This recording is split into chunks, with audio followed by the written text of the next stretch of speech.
Olá, pessoal. Eu sou a professora Juliana Braga, da UFABC, do grupo de pesquisa ITERA, e eu estou aqui para tentar ajudar os professores que, de maneira emergencial, precisam migrar o seu curso presencial para um curso remoto. Bom, para a gente fazer isso, vamos imaginar a seguinte situação. Você tem um curso de 2 horas de aula presencial e precisa transpor isso para uma aula semanal de 2 horas, só que remota, tá?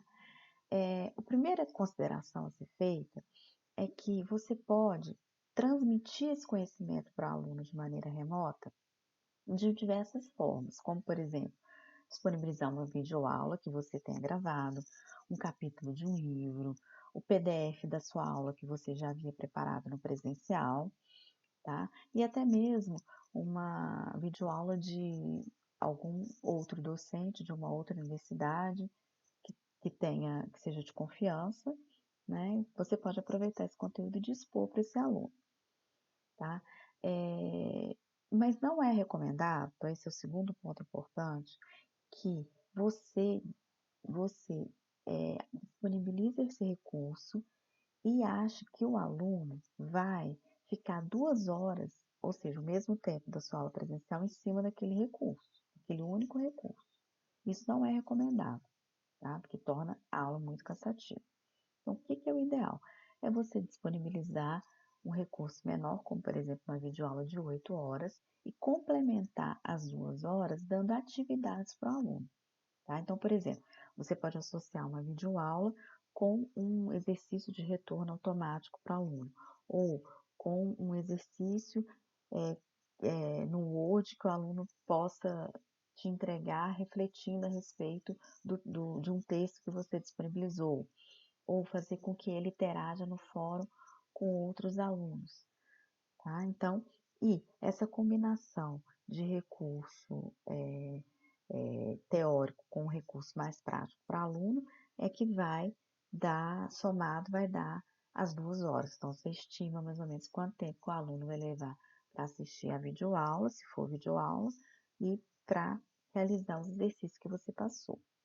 É importante também você passar esses exercícios para que o aluno possa, para que você possa verificar, acompanhar esse aluno durante as aulas remotas, né? Para que ele possa também atuar de uma maneira mais ativa. Também, uma outra forma é você complementar os recursos. Então, por exemplo, você pega a tua aula em PDF, disponibiliza para o aluno e imagine que dentro dessa aula existe um ponto mais complicado de ser entendido. Então, você complementa. Não precisa fazer uma videoaula de toda a aula que você disponibilizou em PDF, mas complementa somente daquele ponto, tá? Bom, então aqui dei um exemplo na tela, onde eu disponibilizei uma videoaula que eu gravei e disponibilizei também um exercício de retorno automático para o aluno. No caso dessa videoaula de hoje, o foco não é explicar como que você faz uma videoaula, ou como que você usa o ambiente virtual de aprendizagem, por exemplo, o Moodle ou o Tidia, para fazer um exercício de feedback automático. Para isso, a gente disponibilizou outras videoaulas específicas para esse tipo para produção de conteúdo lá no site também.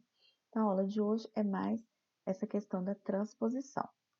Tá? Então, retomando, a dica é disponibilizar diferentes tipos de recursos para apresentar o conteúdo e solicitar atividades associadas a esse recurso. Bom, mas eu dei um exemplo de 2 horas, geralmente um curso tem muito mais que isso.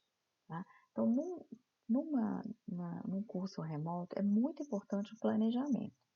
Por que esse planejamento é importante? Para você, para o docente, que vai poder saber quanto que ele vai precisar de reservar de tempo para fazer essa transposição, seja fabricando o conteúdo, ou seja, dispondo esse conteúdo no ambiente remoto, tá? E por um aluno também, para ele saber o que vem naquela semana, para que ele possa se planejar, tá? Como é que a gente faz esse planejamento? Parecido com o presencial. No presencial, a gente tem uma ementa, em que a gente tem o conteúdo a ser dado a cada semana, a cada aula, certo? No curso remoto, a gente usa uma ementa adaptada, que a gente chama também de mapa de atividades. Essa ementa adaptada, ela é adaptada justamente para você poder não somente colocar o conteúdo da aula, o tópico que você vai ministrar, mas também quais recursos que você vai disponibilizar para o aluno. Vamos ver como que eu faço para fazer isso, essa transposição da ementa presencial para a ementa remota, que eu estou chamando de mapa de atividades. Então, no meu caso, vou acessar a página do meu curso que eu sou cadastrado, então, Bacharelado em Ciência da Computação, e vou atrás da ementa. No caso, eu vou dar um exemplo de processamento da informação. E aí, esse é o modelo de ementa presencial da UFABC. Então, eu vou dar um exemplo aqui, ó. Dentro desse ementa, eu tenho vetores, que é um tópico da ementa. Como é que eu vou transformar vetores para o mapa de atividades? Então, esse é o modelo de mapa de atividades que está disponível no site. Então, eu vou dizer o número da minha aula, quantidade de horas, qual que é o tema principal, no caso, vetores. Vou dizer quais são as subunidades da aula, né? E aí, para isso, eu vou consultar o meu material presencial e vou dizer quais são as aulas teóricas que eu vou dar para o aluno, ou seja, qual tipo de conteúdo que eu vou dispor para o aluno, no caso aqui uma videoaula, um PDF, e depois eu vou dizer que tipo de atividades práticas que eu vou passar para o aluno, que é um exercício de retorno automático e é um exercício para ele criar um código. Aqui é o momento da criatividade do docente, né? Quando a gente passa para um curso remoto, as possibilidades se ampliam. Bom, então, emendas adaptadas, chamadas de mapa de atividades. Planejar o curso é importante. E depois que planejar o curso, vem os próximos passos. Você vai preparar o seu material, né, seu conteúdo.